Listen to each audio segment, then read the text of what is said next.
And good morning. It's Thursday, the 8th of September, the year 2022. My name is Jay Cleveland Payne. I'm going to bring you in mere moments 10 news stories of things you might not have heard, things that happened. We posted as news stories in the last 30 hours that have been vetted by the people like you, plus some Twitter bots as well, to say that these are some of the most conversational stories to talk about. This will give you something to start your day off with for your water cooler talk, for your coffee chat, for your bus chat, for your chatty chat.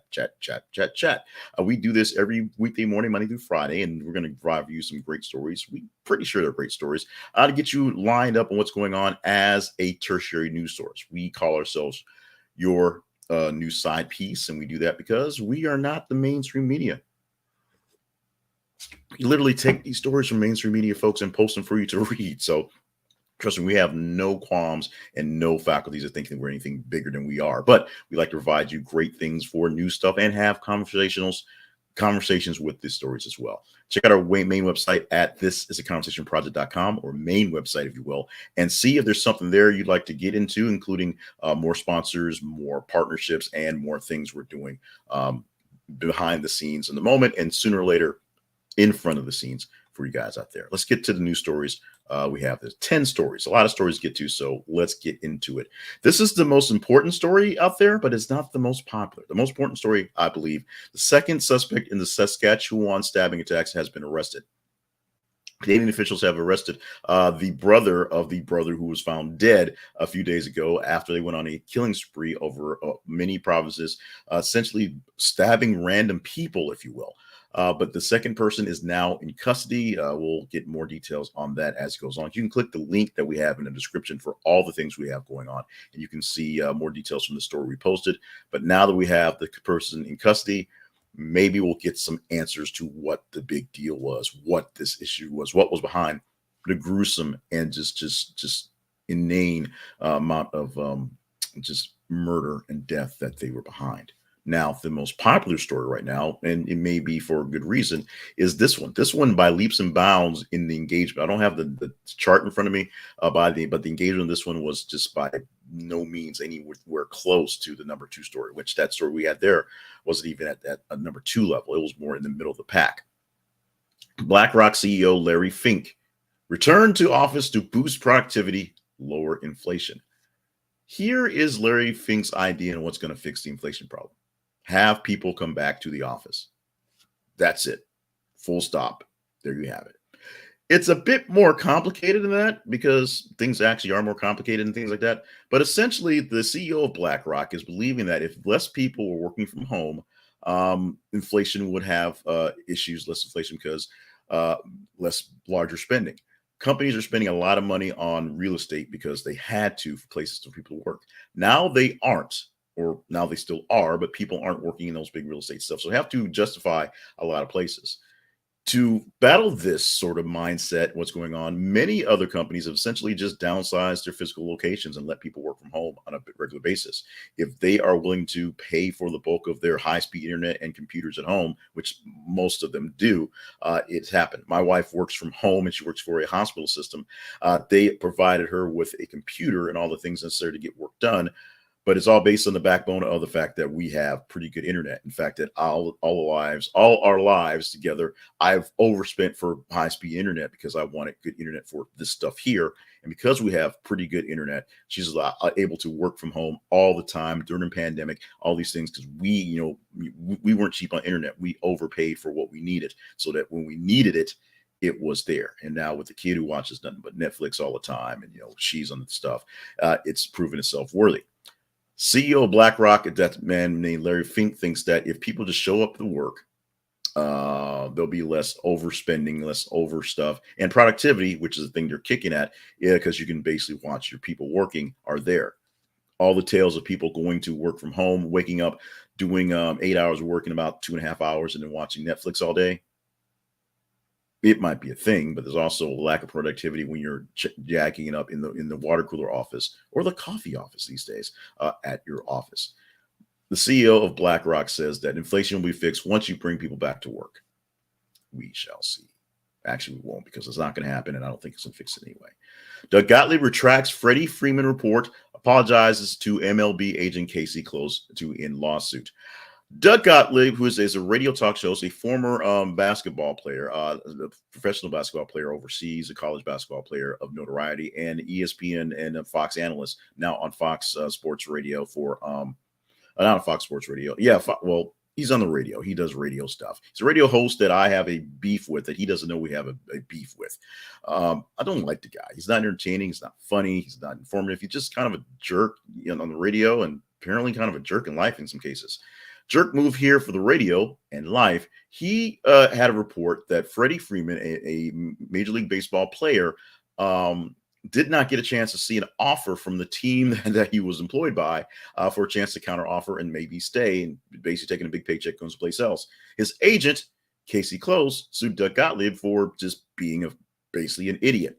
And because of all the hubbub, Gottlieb has retracted the statement saying that, yeah, I was wrong. And he also had apology to Casey Close to end the whole lawsuit ordeal.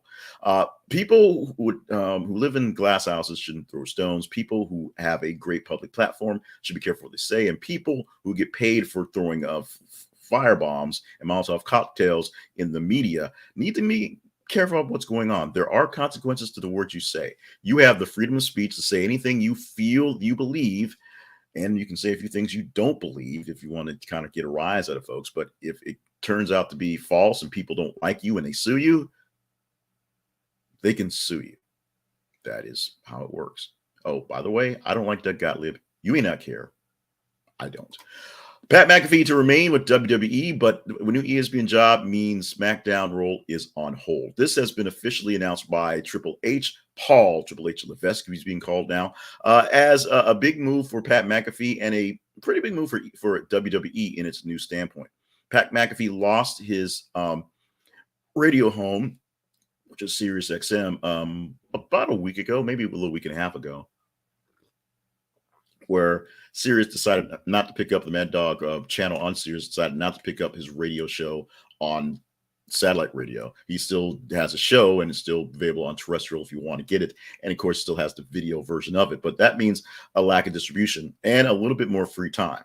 We will see on that one because now McAfee is joining ESPN as a role on the College Game Day set.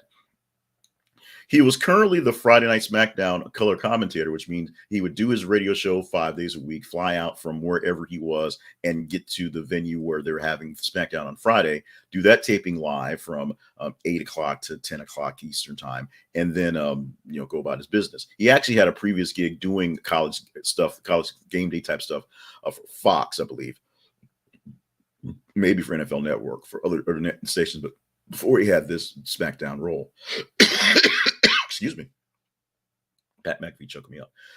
WWE decided that him coming out, doing his radio show, flying out late on tapings for Fridays, and then getting out to sometimes the middle of no place. Have you ever tried to drive to Tuscaloosa? It's not easy to get to, and that's on purpose. That the travel schedule to get to game day would be so harrowing that they wanted to give him a break. So he's no longer on the SmackDown commentary.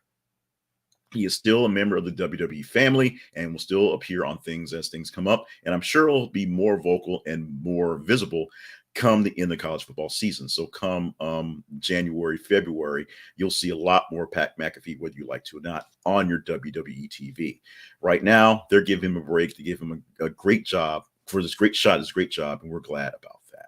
Let's move on to the next story. Elected officials, police chiefs on leaked oath keepers list. Click the link for this story and go deeper into this one. There's a leaked list of prominent oath keepers that's out there floating around the internet, and some people that you may know, you may trust, you may like, if you will, are on that list, which tends to be the way these things happen. You never really know who's secretly against you because it's kind of a secret. But there's some very prominent people in the oath keepers, in their ledgers, if you will. And we're finding out about many of them who are out there. And some are in the minor ranks, or just, they might be local elected officials and some chiefs in some small towns. But we're going to find out pretty soon some of the people who may be pulling some of the actual strings and levers around this nation of the world. This is not quite Heidi Fleiss level scandal, but it's pretty darn close. MSNBC guest Thomas Ricks claims 20% are basically white nationalists. Okay, so I butchered that one all up with the actual posting in the headline. But 20% of Americans, 20% of white people essentially are considered white nationalists, says this white guy who wrote some books who was on MSNBC the other day. Some of the comments I got off of the Twitter were 20%? Really? Just 20%? And so we got to take this with a sort of kind of pump the brakes slightly a bit. This is not Jay Cleveland Payne accusing 20% of white people of being following along a nationalist type ideals, but this is a contributor of someone who's actually an expert that's saying that there's a lot of folks who tend to fall in the range of sympathizing with a white nationalist sort of agenda. Whether they're good friends with other people of other nations, nationalities is, beside the point. They still believe in sort of the whitish stuff. I tend to believe, and I say this out loud, that if a person wants to show themselves, if you want to be racist, white nationalist, you want to be xenophobic, you have all the rights and all the abilities, and I am all down for you, shouting out a couple of racial slurs here or there, because that way I know that guy over there is the guy who's xenophobic, who sluts out racial slurs. So I need to stay on this side of the road to keep both of us safe from each other. It's just what it is. If you want to drop a racial slur in a random conversation, that's, tells me that we need to stop hanging out with each other. I'm okay with that. But putting a number at 20% is a bit of a high. But this guy's also got to sell books. So you got to get that attention that way. And he's on MSNBC, so those are the kind of things you expect from commentators on the channel. Bank of America hits PPP borrowers with opaque charges. Some people via Bank of America were not allowed to get loan forgiveness for their PPP loans for whatever reasons they pulled. And you can say that's valid or invalid, but many people who did not deserve their PPP loans ended up with loan forgiveness anyway because of the way the PPP loans were settled. Now, people who did not get those loan forgiveness issues are finding themselves charged with other things because they have loans in the books. And Bank of America can do that because that's what banks do. Is it fair because they didn't give forgiveness and now are putting on these weird charges to just poke the bears? Probably not, but it's a bank. So that's what they do. Read the story, get deeper details into it, so you're not just taking my crazy rambling words for it. But this is an issue that's serious. Many people who didn't deserve loan forgiveness got loan forgiveness and went away. Some people who might have deserved it but didn't get it, Bank of America didn't fall for that, is there, and they're supposed to pay their loans. Now they're getting charged fees because they're holding on to these loans. We're going to see how this thing pulls out. There should be more people talking about that one. This is a quick hit that went away pretty quickly. Steve Doocy rips Trump. Nuclear secrets, not, quote, the kind of thing you should have in a desk drawer. There should be a close. Oh, there's a close to it. Have in a desk drawer. That actually screws up the quote and the thought process of how it's being said. But Steve Doocy, the host of Fox and Friends, who started off on the show like 20, 30 years ago as the weather guy, back when the weather guy and Keely was the sports guy, and the two actual anchors were fired for the weather guy and the sports guy to stay. Steve Doocy got the chance to say his mind and be one of the more clear-headed people on Fox News about some things happening in Mar-a-Lago right now and with Donald Trump. Not quite calling him out for being a bad guy, but basically calling him out for just doing bad, kind of dumb things. Saying nuclear secrets is not the kind of thing you just shove in a desk drawer and don't think about. Is pretty obvious to most folks. Maybe not so obvious to Donald Trump, but pretty obvious to Steve Doocy. He went on a quick rant the other day about the handling of documents at Mar-a-Lago, the classified documents that are there, basically saying it's the wrong thing to do. And then he went on back to praising him, I guess, because you don't give bad press to Donald Trump very long, because if you do, they'll go watch Newsmax. Can't watch OAN because it's not there anymore, but they all watch Newsmax. They can't have that. Speaking of Newsmax, Steve Bannon faces state indictment in New York and expected to surrender on Thursday. Poorly read. We teased this yesterday and we're talking about it right now, although we talked a lot about it yesterday. So we're not going to talk about much because we have a lot of stories to get to. Steve Bannon dealing with other lawsuits, this one in New York State, and expected to show up in New York State saying, I'm here, let's do this thing, and then be Steve Bannon and do whatever. I'm sure he'll do his podcast from his internment cell or his hotel room or whatever he's going to do that.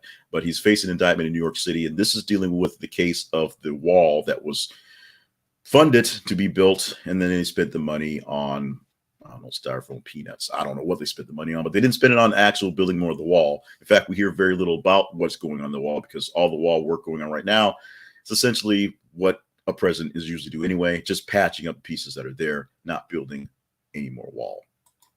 Dumb idea. Snap's messy mass layoff happened so fast. Some employees were locked out of work tools before, during, and during meetings in which they were let go. Say that 3 times fast. So Snap was trying to right the ship and had a mass batch of layoffs. Unfortunately, timing for these things were terrible because they ended up locking people out before they went to their firing meetings, locking people out while they're in the middle of their meetings before they can get out and get their stuff, and just being bad at HR and being bad at IT. It is a situation that is going to be more of a thing as we have more electronic stuff, HR and IT wise, in the things we deal with. But right now, right here, what we have is just a faux pas on Snap's case. Maybe they'll be able to right the ship. Maybe Snapchat will find a way to be a bigger platform in the future with less people. Right now, this little thing became an issue. And with this little thing, we're going to move on to our teaser story for today. There was actually a nice story about Ruth Bader Ginsburg's collar being on auction for charity. And that was awesome. It was in these slides. And then I heard a tease of this story on the news, and it was like, I have questions. You may have questions too. So let's put this up here and see if you agree with me about the questions we should talk about this one. Soldier who said he wanted combat experience to kill black people booted after FBI probe. And just like the headline says, a person joined the Army. He was at Fort Bragg. He was doing his basic training. He was learning about the experience of going to war because that's what soldiers do. But his ulterior motive, not to protect the state, not because his family believed in it, not because he was wayless and had no idea what to do, so the Army was there and gave him some money. It's because he actually wanted to kill black people and needed more experience in knowing how to kill black people specifically. If you want to talk this one up, it's very simple. Engage with the story when it posts in about an hour. Like it, love it, hate it, share it. Read deeper into the story so you get the details of what's going on. And if this is a story, a headline that you want more answers to as well, we can talk about it tomorrow if the engagement gets into the range where it's worth talking about. And you guys make that happen, plus the Twitter bots that Elon Musk says are in Twitter inside of that. We'll explain the feeds in just a bit. Right now, let's explain our sponsor for the day, which is Fundrise. Go to thisistheconversationproject.com/Fundrise and get a chance to get in the future of real estate investment, just like the little screen there says. Fundrise is a way to get into real estate by not having to go out and flip and buy and manage properties yourself. You buy into a fund, just like a mutual fund, and then you get detailed reports on what's happening. Literally yesterday, I got a report that Fundrise in my fund that I'm in bought another property and is managing it and what they're planning on doing with it. It's amazing. They keep you up to date with what's going on. They keep you detailed with your actual earnings. I have earned about 6% over the year to date since I started in January of this year investing. And I started in January, weeks before I actually took them on as an actual sponsor, because I saw this was cool. I wanted to get into real estate and this thing worked. And then once I saw there was a way to do an affiliate on this one, I jumped at the chance because I saw how it was working. It's working well for me. It could work well for you as you need to diversify your portfolio. Check it out at thisistheconversationproject.com/Fundrise. Your incentives, first 30 days, no fees. So they take a fee out of your deposits to work the magic to put your money in the funds. No fees for 30 days. And you also get extra shares in your funds as an incentive to join. So check it out today at thisistheconversationproject.com/Fundrise. Websites of note start off with our main website, which is thisistheconversationproject.com, our home to the Conversation Project. Things you might not have heard, other things back there as well. Working to find more ways to get more engagement with you. So we're going to do those things very soon. So you'll see more stuff from our main website, produced by the Conversation Project, brought to you by Morbid Media LLC, coming really soon. We also have Facebook and Twitter, our feeds. I told you I explained the feeds. If you follow us on Facebook and Twitter, you can get a chance to vote up the stories with your engagement. You like them, you love them, you hate them, you share them. The more engagement a story gets, the higher a score it gets at the middle of the day, into the morning, into the day. And we take those stories, we take the top stories and choose from those to give you in these vignettes here. So Tuesday through Friday, we get about 30 to 35 stories within a span of 30 hours. We take the top 15 and provide for you 5 to 10, sometimes more than that because I get a hard time cutting them down. On Monday, we give you from the top 30 stories of over 90, almost 100 stories, we'll give you 10 to 12 stories there as well. You vote them up by just engaging with the stories, and the more engagement they get, the more I know people want to talk about it. TikTok, The Conversation Project. YouTube, podcast, YouTube and the podcast, both via our main website. Click the links for those things. On YouTube, make sure you subscribe and you get notifications so you get that icon, that bell, that ding that goes off when we go live at 5:50 every single weekday morning. Birthdays for the day. Today things include birthdays for Bernie Sanders, turning 81. Also, Jonathan Taylor Thomas, 41 years old today, which will make you feel a little bit older this day, even though I'm not sure he's doing anything in the realm of acting right now, but he was famous. He was the teen heartthrob. He was all over Tiger Beat back in the day. Hey, kids, back in the day when people want to know about superstars, they didn't talk about themselves on social media. They actually had to get an article written about them in magazines and TV. Tiger Beat. And Gateson Matarazzo, I can't say his name, one of the stars from Stranger Things, turning 20 years old on the day. Still playing a ninth grader, but those guys are all basically old enough to drink at this point. There's a contrast. Bernie Sanders hitting 81 and Gatzin Matarazzo, Pedro Morales, 20 years old on the day. We're celebrating Ampersand Day because, gosh darn it, we're going to. Ampersand, one of my favorite characters on the keyboard, and Ampersand is what we're celebrating. Yes, there was some food stuff. Yes, there was some fun stuff. There was some funny stuff. We're going to put the love to the Ampersand, and you're just going to have to deal with it.